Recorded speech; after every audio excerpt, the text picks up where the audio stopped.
আসসালামু আলাইকুম। আমি অনেক ছোট ইউজার, আমার ভিডিওতে একেবারেই ভিউ হয় না। তো ভিউ হয় না জন্য কি ভিডিও করব না, ভিডিও আপলোড করব না, করব। আল্লাহর রহমতে একদিন না একদিন একটু ভিউ হবেই, এই আশায় আছি। তো আজকে রসমালাই বানাচ্ছি আমার ইউটিউবে 2000 সাবস্ক্রাইবার হয়েছে, এই উপলক্ষে রসমালাই বানিয়ে বাচ্চাদেরকে খাওয়াইছি বাড়ির। তো রসমালাই বানানোর জন্য আমি 1 কাপ ফুল ক্রিম স্টারশিপ দুধ নিয়েছি, বেকিং পাউডার নিয়েছি আর একটু পরিমাণ মতো ঘি নিয়েছি। একটা ডিম আগে থেকে ফেটে রাখছি। তো এটা ঘি দেওয়ার পরে মিক্সড করবো ভালোভাবে। হালকা একটু পরিমাণ মতো লবণ দিয়ে নেবেন। আমরা লবণ ছাড়া আবার টেস্ট বুঝি না, ভালো লাগে না লবণ ছাড়া খেতে। তো আমি নাড়তে থাকলাম, নাড়তে নাড়তে একটা পর্যায়ে আসে যে বোঝা যায় যে হয়ে গেছে। ঘি মিক্সড করা, দেন ফেটানো ডিমটা দিয়ে দিলাম। ব্যাটারটা অনেক আঠালো হয়ে যাবে। নাড়তে নাড়তে নাড়তে নাড়তে একটা সময় একটু রেস্টে রেখে দিবেন, রেখে দিয়েছিলাম আমি। এই যে দেন হাতে একটু ঘি লাগায় মিষ্টির ডো বানানো শুরু করে দিলাম। ঘি লাগাইলে হাতে হচ্ছে মিষ্টিটা আঠালো ভাবটা থাকবে না, সুন্দর হবে। আর অনেক সফট ভাবে ধীরে ধীরে ডোটা বানাবেন। একটু শক্ত হয়ে গেলে না ভিতরে মিষ্টিগুলো শক্ত থাকে।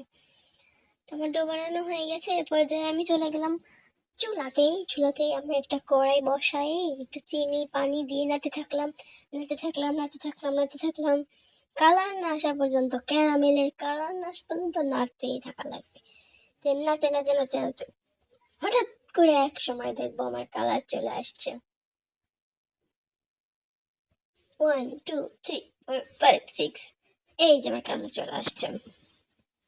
কালার চলে আসার পরে আমি আগে থেকে গরম করে রেখেছিলাম একটু দুধ, সেটা দিয়ে দিলাম ক্যারামেলের মধ্যে। দেখেন কত সুন্দর কালার আসছে দুধের।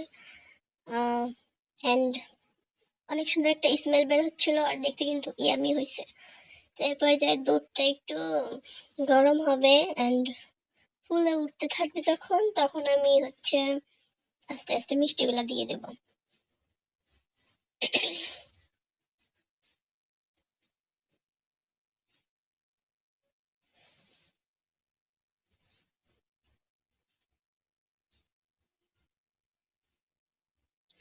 মিষ্টিগুলো দেওয়া হয়ে গেলে নাড়াচাড়া না করে একটু ঢাকনা দিয়ে ঢেকে দেবেন।